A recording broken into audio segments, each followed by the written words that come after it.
we're heading out to the place where we found all the poke, I'm just stopping to show you. This is the edge of my pond as it goes off into the woods. And what I'm about to show you next is what it looked like after the rain yesterday. Okay, here's our pond.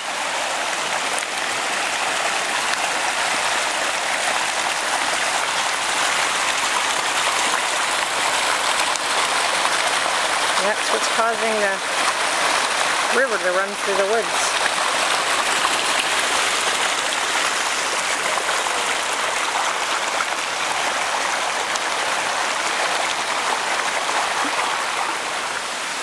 Well, for anyone who wonders how we end up with a creek in our backyard, we've just had such intense rain that our pond is overflowing.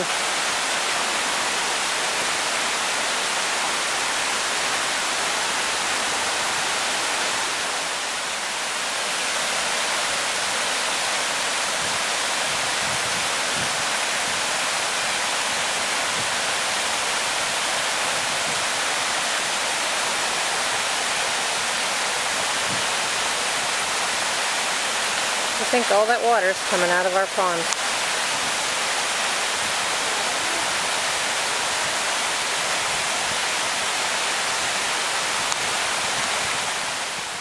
Hi there, this is Tam Wendell with Bushcraft on Fire, and today after all our rain we're going to go out and gather poke to do some canning and share how to can poke with you.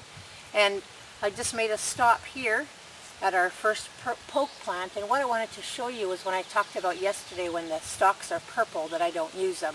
So I'm going to show you what I meant by that. Here's an up close shot of poke, but I'm going to go down the stalk. And this one here, it looks to be a darker green, but if you can see by my fingers here, there's purpling in the stem. Oops, there we go. That's getting a little on the purple side, but I'll show you one even darker. Alright, I'm going to pick this plant to show you what I'm talking about, red stalks. And I'm going to take you to the bottom of the poke here. And you can see it's pretty red.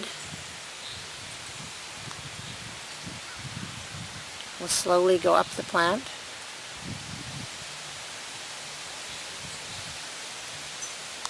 Till we get to the top where you can see it's green again. That's why I only take the tips. These huge leaves, let's zoom out here. You can see they're kind of changing colors, they're a little bit mottled. I don't use them. They're pretty bitter.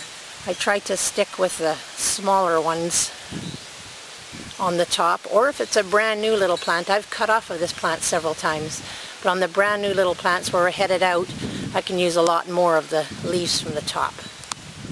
I've come across a stand of poke here, but I wanted to show you that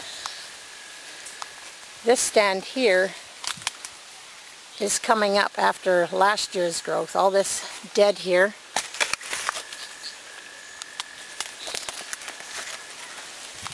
That's all poke from last year, and it's just hollow stems. Now a lot of poke is spread by birds eating the poke berries. They can tolerate them, and their droppings contain the seed, and thus we get new poke shooting up everywhere. I just wanted to show you this poke from an old stand of poke from last year. Alright, we're back up here where we found all the poke. So just slowly move around and you can see all those tall shoots everywhere are poke. Now, I'm going to zoom in on 2 laundry baskets. Now that might look like that we're collecting a lot of poke, but poke shrinks down so incredibly.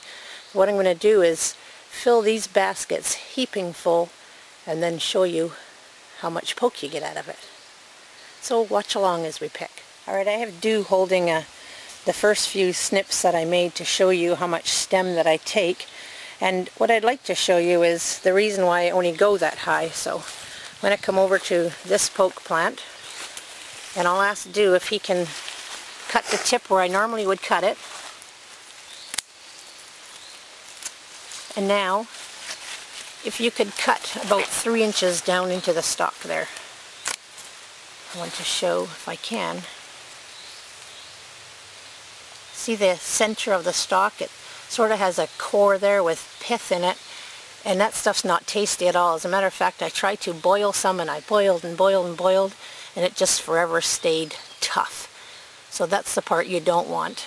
So again, if you look at the ones in my hand here, that's about a couple inches is all I use. I've got my basket about half full. Takes a bit picking just all the tips. While I'm at it, I want to show you what my favorite poke is. My absolute favorite poke is the first poke that comes out in spring, and you can see a little guy over here. Try to show you here. It's just all of this tall. Now this one's not going to come back, but poke is really can really be a pesty kind of plant. If you have it in your garden and you think you've yanked it out of the ground, if you come back in 2 weeks, you'll have 10 more little pokes shooting out of that root system that got left in the ground. So it spreads by seed, but also through its root. Well, slowly coming along. I'm going to go try to sneak up on Dew here. There he is.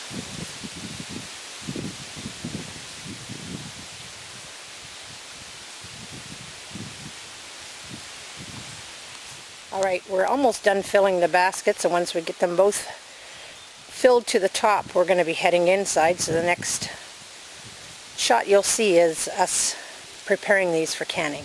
Alright, we're inside now, and the first step inside is to get them all into the sink. We're going to rinse them, soak them under water. That way if there's any little critters, they'll let loose.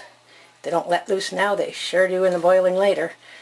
But anyway, this is the first step that we do. We rinse them off, then put them in a colander to drip off, and then at the same time I'm going to get water to boil. I'll plunge them into boiling water and let them boil for their first 10-minute boil. Alright, what I'm doing is I take a stalk out of the water and I snip, and this is the portion that I'm keeping. And if you look over here, here's a whole pile of these stalks, and I'm saving these for later to show you how I'll cook them up. But meanwhile, I've got lots more work of cutting and cleaning to do. Alright, now you can see my water has come to a boil, so I'm going to take my washed poke and drop it into the pot.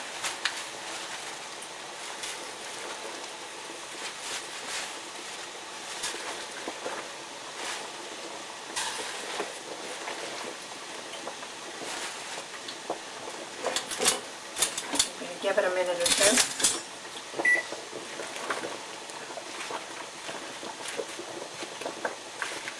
Once it starts to boil, I'll try to flip it over. You'll see it changes colors, it's getting darker. You can also see that it's quickly shrinking.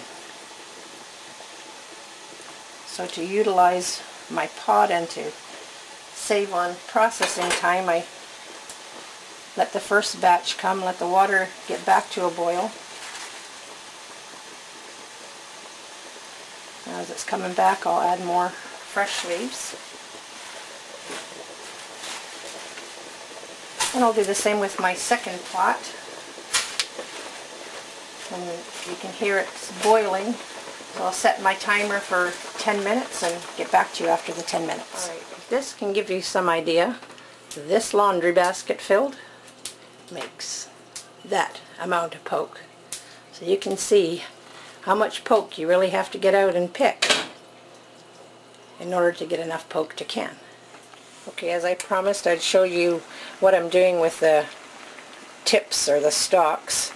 And I've got them in my pot boiling, and I'm going to boil them for 10 minutes, drain them, and repeat the process, and then get back to you on it. After I cooked the poke stalks, I did it twice for 10 minutes.